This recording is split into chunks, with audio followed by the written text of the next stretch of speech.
बिस्मिल्लाहिर्रहमानिर्रहीम। अस्सलाम वालेकुम दोस्तों, मेरा नाम है हसन सरगना। दोस्तों, बहुत सारे व्यूवर मेरे से सवाल करते हैं कि हमारे पास छोटी गाड़ी है और हम हिली एरिया में जाना चाहते हैं, तो हमें किन चीजों का ख्याल रखना चाहिए कि हम हिली एरिया में अपनी गाड़ी को लेके जा सकें। तो दोस्तों, आज की मेरी वीडियो है जिसमें मैं आपको बताऊंगा कि आप गाड़ी की किन चीजों का ख्याल रखें तो आप आसानी पहाड़ी इलाके में जा सकते हैं और खूब सैर कर सकते हैं। तो इस वीडियो को आप एंड तक देखिएगा, चैनल को सब्सक्राइब भी कीजिएगा, लाइक भी कीजिएगा, और इस वीडियो में आपके पास बहुत कुछ है सीखने। अच्छा दोस्तों, मैं आपको टिप्स देने से पहले ये बताना चाहता हूँ कि मेरे पास ये होंडा एक्टी गाड़ी है, जो कि बहुत कोई हाई पावर गाड़ी नहीं है, लेकिन उसके बावजूद हम काफ़ी दूर इस गाड़ी पर गए हैं। तकरीबन 7 लोग थे, हम 3 दफ़ा इस गाड़ी पर जा चुके हैं। नारान और कागान इस गाड़ी पर ही हम गए हैं। इवन दैट कि हम नारान कागान से होते हुए बाबूसर को हमने इसी गाड़ी पे टच किया, जो 13,700 फुट बुलंद है, और फिर हम गिलगित साइड से होते हुए सीधा हम चाइना बॉर्डर तक इसी गाड़ी पर गए हैं और आसानी गए हैं। अल्हम्दुलिल्लाह में कोई परेशानी नहीं हुई है।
दोस्तों, आपके पास छोटी गाड़ी है या बड़ी, एक्सरसाइज दोनों की सेम है। आपको अपनी गाड़ी का सबसे पहले जनरल चेकअप करवाना चाहिए। जनरल चेकअप के बाद आप अपनी गाड़ी के टायर चेक करेंगे।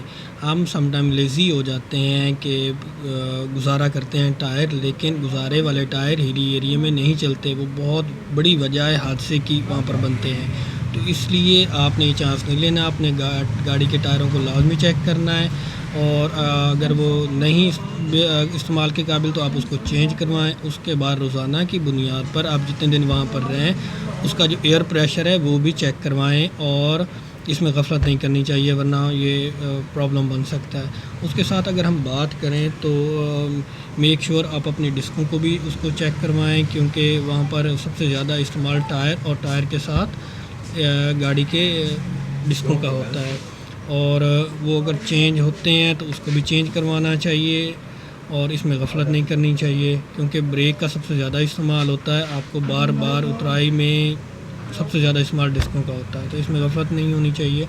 डिस्कें लाजमी अपनी चेक करवाएं, अगर चेंज होने वाली हैं तो चेंज कराएं। इसकी ऑयल होता है, वो ऑयल भी आपको चेक करवाना चाहिए, ब्रेक ऑयल।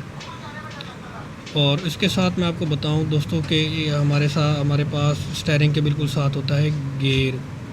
जो ऑटो गाड़ियाँ आई हुई हैं उसमें आपने ये देखना है कि क्या उसका भी गियर ऑयल होता है, वो आपने चेक करना है, गियर ऑयल कम तो नहीं है।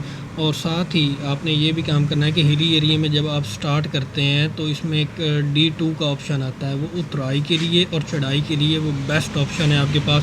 आपकी गाड़ी आसानी से पहाड़ों के ऊपर चढ़ भी सकती है और उतर भी सकती है। D2 का आप इस्तेमाल करेंगे, आपको एज ये भी मिल जाएगा जब आप गाड़ी को उतराई के लिए लाते हैं, जो कि सबसे मुश्किल होता है ड्राइवर के लिए उतराई पे गाड़ी को ड्राइव करना। तो उसमें ये है कि D2 पे अगर आपकी गाड़ी है तो आपके लेदर काफ़ी बच जाएंगे, और जो ब्रेक हैं, डिस्कें हैं, उसका कम से कम इस्तेमाल होता है, क्योंकि काफ़ी स्पीड D2 उसकी कवर कर लेता है। ये फार्मूला दोस्तों आप मैनुअल गाड़ी पर भी इस्तेमाल कर सकते हैं। पहला और दूसरा गियर इस्तेमाल होता है मैनुअल गाड़ी के लिए, और ऑटो के लिए मैंने आपको बता दिया है। उसके साथ आप मेक श्योर ये भी बनाएं कि आपकी गाड़ी का जो एयर फ़िल्टर है वो साफ़ होना चाहिए, क्योंकि ये ऑक्सीजन का काम करता है गाड़ी में। तो एयर फ़िल्टर लाजमी आपका नीट एंड क्लीन होना चाहिए।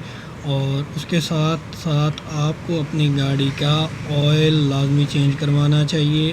बेहतर तो है कि आप बैकअप पे भी ऑयल और डिस्कें आपके पास होनी चाहिए। जो कि आपकी आसानी रहती है। और इसके साथ ऑयल फ़िल्टर को भी आपको चेंज करवाना चाहिए। दोस्तों, जो आपको टिप्स दिए हैं इसके ऊपर आप लाजमी काम करें। यही बेसिक प्रिंसिपल्स के ऊपर काम करके हम एक नॉर्मल गाड़ी जो कि बहुत ज़्यादा हाई पावर नहीं है उसके ऊपर यही प्रिंसिपल हमने अपना कर हम चाइना बॉर्डर तक गए हैं और सारे इस एरिए की हमने सैर की है और हमें अल्हम्दुलिल्लाह कोई प्रॉब्लम हमें या हमारी गाड़ी को नहीं हुआ। आप अपनी जब गाड़ी का जनरल चेकअप कराएं तो उसके प्लग भी चेक कराएं, क्योंकि इलेक्ट्रिक का ये काम करते हैं, तो ये आपका इलेक्ट्रिक का जो इशू है वो ना हो। और इसके साथ बैड हैबिट एक बन चुकी है कि हम जब भी लॉन्ग ड्राइव पर जाएं तो हम एक तो एक्स्ट्रा सामान अपनी गाड़ी में डाल देते हैं, बहुत ज़्यादा सामान गाड़ी में डाल देते हैं। इससे हमारे लिए प्रॉब्लम बनता है और साथ ही साथ हम पैसेंजर भी ज़्यादा गाड़ी में बिठाते हैं। अब होता क्या है, जब आपके पास सामान भी ज़्यादा है, पैसेंजर भी ज़्यादा है, एक तो वो इतना लंबी ड्राइव है, आप एक कंफर्टेबल नहीं आप बैठेंगे, और साथ ही साथ जब आप कंफर्टेबल नहीं होंगे तो गाड़ी भी कंफर्टेबल नहीं होगी। वो बार बार आपके लिए प्रॉब्लम बन सकता है, क्योंकि आपने काफ़ी हाइट पर जाना है। तो इसलिए जो इंतहाई ज़रूरी सामान है वो परचेज़ करें यहाँ पर। और बाकी आपको बाकी जितने भी हैं ट्रैवलिंग स्पॉट आते हैं वहाँ से आप अपनी चीज़ें परचेज़ कर सकते हैं। तो मैक्सिमम कोशिश करें कि कम से कम चीज़ें हों और कम से कम जितनी गाड़ी आपकी आसानी से वो सामान और पैसेंजर बिठा सके उस हद तक रहना चाहिए, बहुत ज़्यादा नहीं करना चाहिए, उससे आपके सफ़र में मुश्किलात बढ़ जाती हैं। एक्चुअली दोस्तों, ये आप पे डिपेंड करता है कि आप जो सामान रखना चाह रहे हैं वो कितनी अहमियत के हामिल है। तो मैं तो उसमें यही आपको एडवाइस करूँगा कि आप जो इंतहाई ज़रूरी सामान है वो रखें अपनी गाड़ी की स्पेस को देखते हुए कि ना आप प्रॉब्लम में आएँ और ना आपकी गाड़ी। और जब आप इन सारे प्रिंसिपल के ऊपर काम करेंगे तो आई एम श्योर कि आप सेफ़ जर्नी कर सकेंगे और फिर जिस किस्म की भी चढ़ाई हों आपकी गाड़ी को कोई प्रॉब्लम नहीं होगा और आप एक अच्छा टूर एंजॉय करेंगे।